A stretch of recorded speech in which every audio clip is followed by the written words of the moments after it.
उद्धव जी यमुना जी के किनारे जाके बैठ गए और वहां देखा कि एक गोपी ध्यान कर रही है, ध्यानस्थ बैठी हुई है।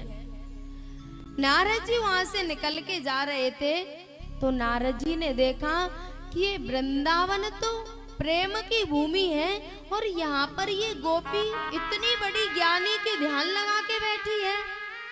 जैसे ही नारद जी पास आए तो गोपी कह रही थी, निकल जा मेरे हृदय में से निष्ठुर। नारद जी ने गोपी से कहा, गोपी तू किसका ध्यान कर रही है? बोले नारद जी मैं कृष्ण का ध्यान कर रही हूँ। क्यों? बोले मैं इससे बहुत परेशान हूँ, मैं इसको अपने हृदय में से निकालना चाहती हूँ, इसको अपने हृदय में से निकालने के लिए प्रयास कर रही हूँ। बोले गोपी तुझे कृष्ण से क्या परेशानी है? बोले बाबा इसने मुझे बर्बाद कर दिया है, ये भी मेरे पास रहता नहीं है और इसने मुझे संसार के काम की नहीं छोड़ा। मैं दूध दो रही थी और आके मुझसे बोला, गोपी मुझे दूध नहीं पिलाएगी? तो मैंने इसके मुंह में दूध दोहना शुरू कर दिया और मेरी सांस आई तो देखा कि मैं कन्हैया के मुंह में नहीं जमीन पर दूध दोह रही थी। मेरी सांस ने मुझे पटकारा। बोले तू क्या कर रही है? ये जमीन पर दूध दो रही है, तुझसे घर का काम नहीं होता तो कोई बात नहीं, तू यमुना जल ले आ। बाबा जल लेने के लिए आई और यहाँ पर जैसे ही मैंने मटकी भरी तो वो नंद का लाला आ गया। बोला गोपी ला तेरी मटकी उचाऊं। मैंने मटकी छोड़ दी और वो यहाँ पे था नहीं। अब मेरी मटकी भी फूट गई। अब मैं कैसे अपने घर जाऊं? मेरी सास क्या कहेगी?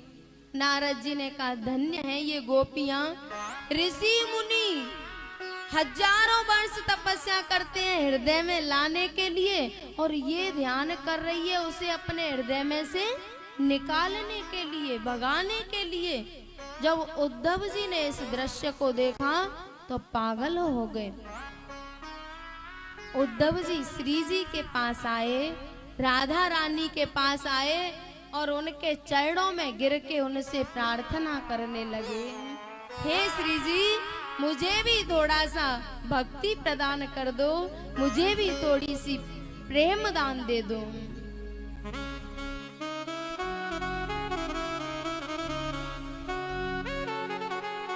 सरस किशोरी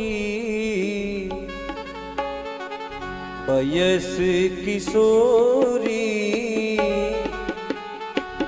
रते रस बोरी कीजे कृपा की कोर सिराधे कीजे कृपा की कोर।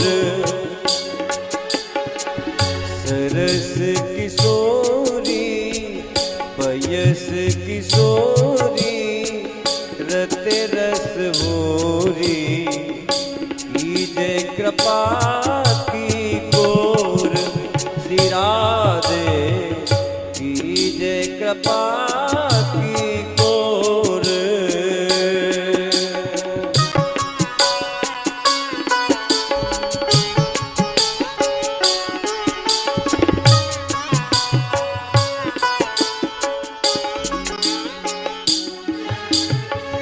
गोपी प्रेम की विद्या दीजे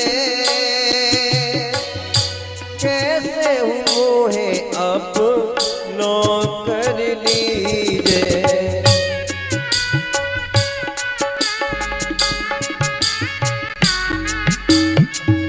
गोपी प्रेम की विद्या दीजे कैसे मोहे अपनो कर लीजे। तेरे गुण गावत दिवस बितावत द्रग भर आवत तुम्हें हो प्रेम विभोर।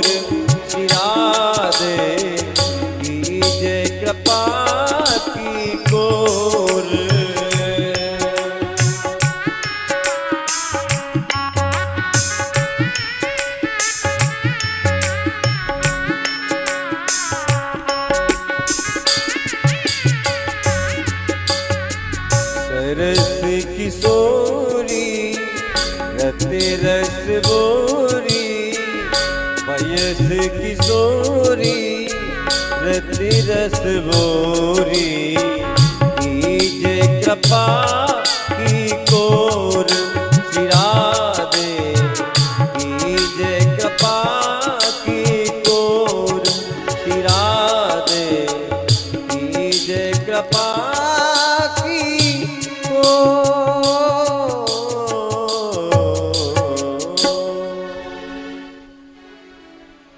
उद्धव जी ने श्री जी से प्रार्थना की, श्री जी मुझे भी थोड़ा सा भक्ति प्रदान कर दो।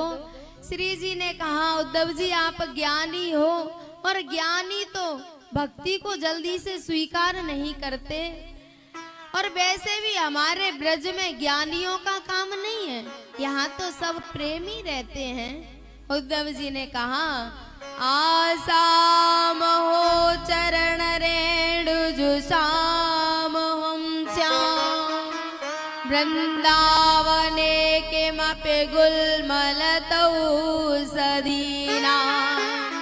श्री जी मुझे इस वृंदावन की लता पता डाल जड़ी बूटी कुछ भी बना लो, यदि कुछ भी नहीं बनाती तो कम से कम इस वृंदावन की रज बना लो, और मैं इन गोपियों के चरणों से लग लग के धन्य हो जाऊंगा। उद्धव जी ने कहा, वंदे नंद व्रज स्त्रीणां पाद रेणुमवीक्षसा यासां हरकतोद्गीतं पुनाति भुवनत्रयम्। मैं इस वृंदावन की गोपियों की चरणों की रज को प्रणाम करता हूँ, गोपियों के चरणों को नहीं, गोपियों की चरण रज को प्रणाम कर रहे हैं उद्धव जैसे ज्ञानी। वंदे नंद व्रज स्त्रीणां पाद रेणुमवीक्षसा यासां हरकतोद्गीतं पुनाति भुवनत्रयम्। मैं इन गोपियों की चरण रज को प्रणाम करता हूँ कि इन्होंने, इनकी भक्ति ने तीनों लोकों को पवित्र कर दिया है, तीनों लोकों को धन्य कर दिया है। श्री जी मुझे भी थोड़ी सी कृपा की दृष्टि से देख लो, थोड़ी सी कृपा कर दो। ठाकुर जी ने उधर से प्रार्थना की, श्री जी मेरे सखा को थोड़ा सा प्रेम दे दो, थोड़ी सी भक्ति दे दो, ये ज्ञानी तो बहुत बड़ा है। श्री जी ने कहा, उद्धव जी भजन करो जी भगवान का, चार वेद का सार यही है, तत्व 18 पुराण का। उद्धव जी भजन करो जी भगवान का। सुन सुन बोल पिघल गया उद्धव जिमे पुतलो बर्फान को। सुन सुन बोल पिघल गया उद्धव जिमे पुतलो बर्फान को। फूटन लगी प्रेम की धारा, फूटन लगी प्रेम की धारा, बह गयो गुदड़ो ज्ञान को। उद्धव जी भजन करो जी भगवान का। भैया गोपियों ने कहा, उद्धव जी आप ठाकुर जी का भजन करो, वही सारे वेद शास्त्र पुराणों का सार है। 4 वेद को सार यही है, तत्व 18 पुराण को। उद्धव जी भजन करो जी भगवान का।